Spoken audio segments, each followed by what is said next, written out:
Hello, welcome to another lesson of sectoral structures theory. Today we will start in a new chapter from the book Sectoral Structures Theory. We will try to see the similarities and differences between regular set theory and this set theory from the perspective of sectoral structures. And this really makes it easier for us to define certain concepts that otherwise would not be easy to explain using regular set theory. So today we want to begin with intersection and commonality. We all know what the intersection of two sets means.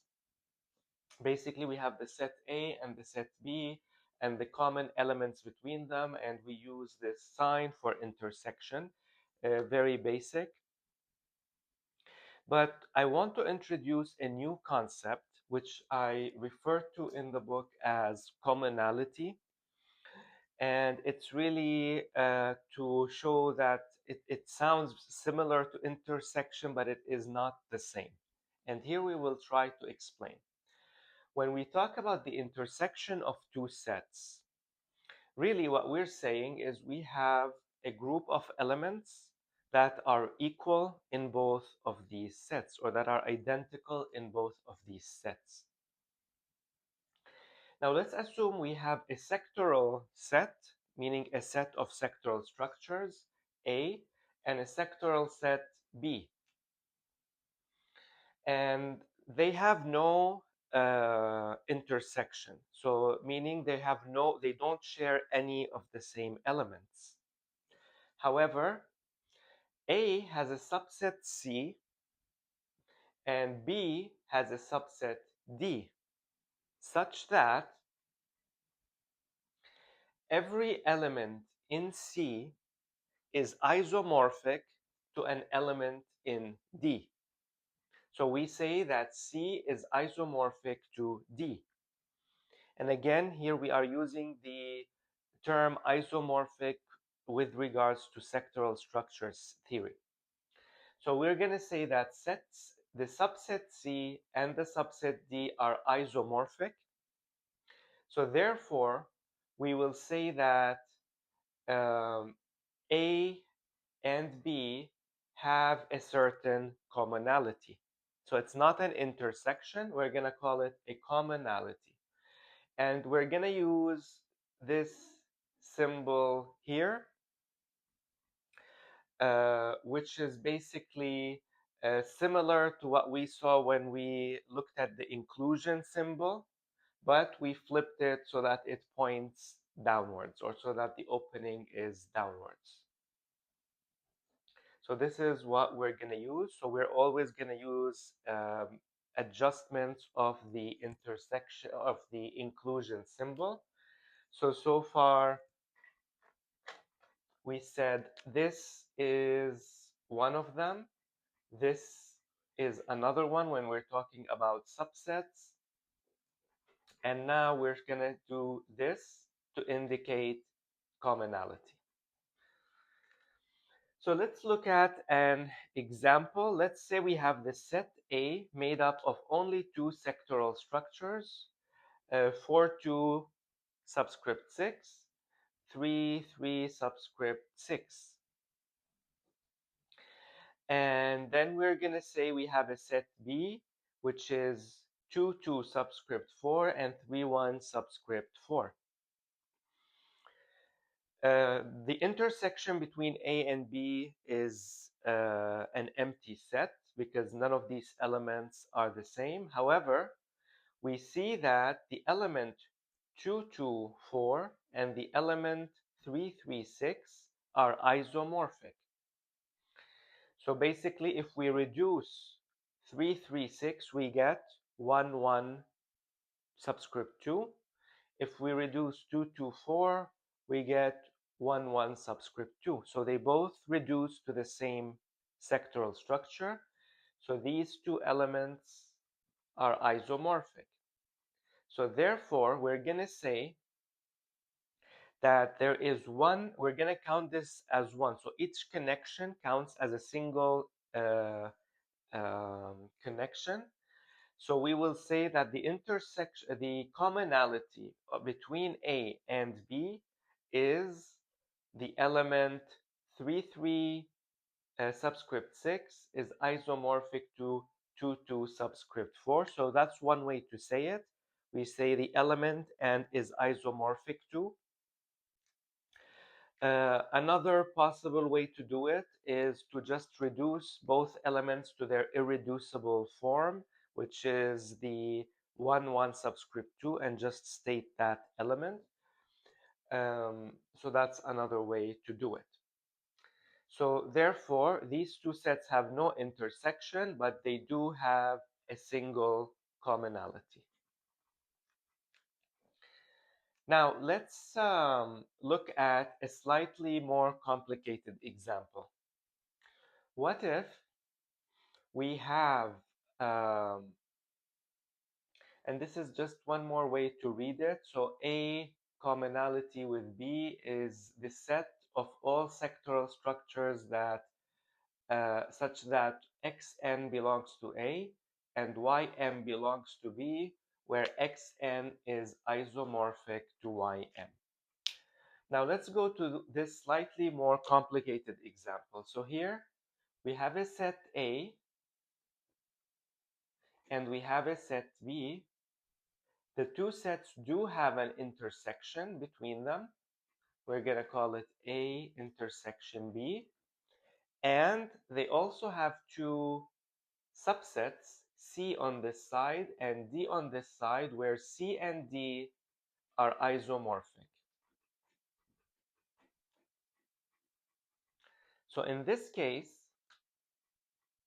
we will say that the commonality between the two sets is equal to the union of two things. One is the intersection of the two sets, and two is the are these two isomorphic subsets, which will merge into a single isomorphic set.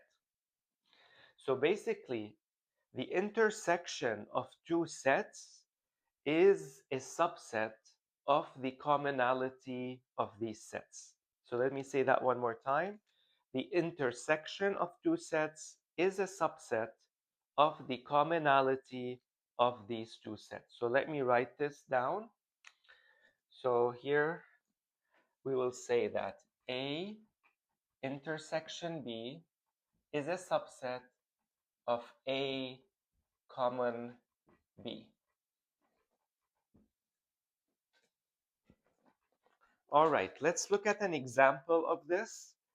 We're going to define two actual sectoral sets. We're going to say let A be the set of all sectoral structures of degree 6 and order 3. So we end up getting 6 sectoral structures that meet these criteria. And then B will be a more complicated sectoral set. So we'll say B is the set of all symmetric sectoral structures of degree 3 or 6. And I did it this way so that it becomes a little more complex. So we get a pretty significant set here for B. Now let's look at A intersection B. So we have two elements that are common to both. We have 2 cubed subscript 6, and we have 141 subscript 6. So these are both in this set and in the other set. So we can say that A intersection B is equal to 141 subscript 6 and 2 cubed subscript 6.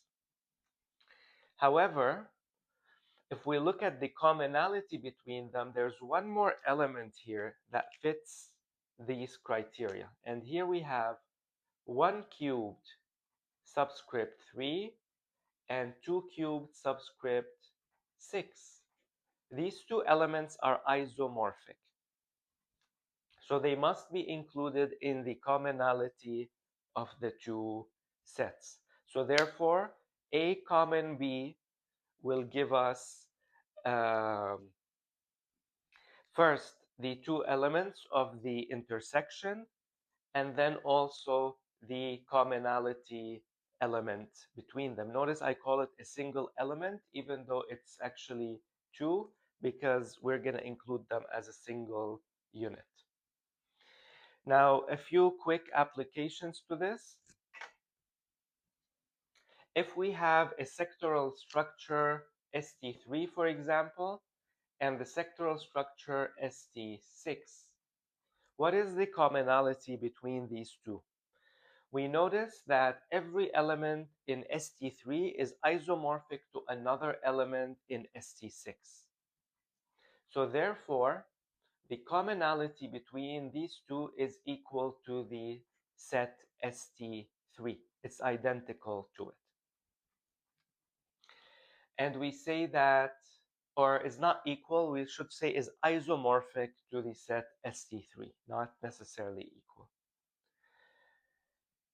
And then let's do another example. Let's do ST4 and ST6. Let's look at some of the common elements between these. We have the theta structure in any two sectoral sets that are complete of a given degree. Then we always have the theta structure as a common element between them. And then we also have another element, and this one we've seen also before, and that is 2 squared subscript 4 and 3 squared subscript 6, because both of these reduce to 1 squared subscript 2, using, if you remember, the dal function. So if we want to find the size of this intersection, so the size, basically we're counting the number of connections. So let's say we have a sectoral structure STN, which includes all sectoral structures of degree n, and another one STM, which include all sectoral structures of degree m. And we want to find first their commonality and then the size of this commonality. We will do a modified version of the Meem function. So we will say Meem star n comma m. So when you see this, and the reason I put a star is because we have other functions we will look at later. So Meem star nm means we want to find the size of the commonality of n and m. Now, without going too much into the algebraic proof in this video, we will find that Meem star nm is equal to Meem of the greatest common divisor of n and m. For example, when we looked at 4 and 6, the greatest common divisor between them is 2. Meem of 2 is equal to 2. And therefore, the size of this is equal to 2, because we, again, only count the connections. Here, the greatest common divisor between 3 and 6 is 3. Therefore, we will find that this commonality is isomorphic to ST3, and the size will be 3. So for example, if we also have ST9 common ST8, so these are pretty large sectoral sets. However, when we see 9 and 8, we don't need to go through the whole thing. The greatest common divisor between them is 1. Therefore, Meem star of 9 comma 8 is equal to Meem of 1, which is 1. And you can apply this to any other set. So here again, we're establishing another connection between the Meem function, between the Meem or the size of the sectoral set and between their commonality, the size of their commonality using the Meem function. So as a quick reminder, so far we've defined 3 Meem functions, and we will be defining more. So we said that Meem of n is the size of the sectoral set that includes all sectoral structures of degree n. Meem subscript lambda of n means the size of the set that includes all sectoral structures of degree n and order lambda. And now we have Meem star of n comma m, which is the size of the commonality between these two sets. Thank you.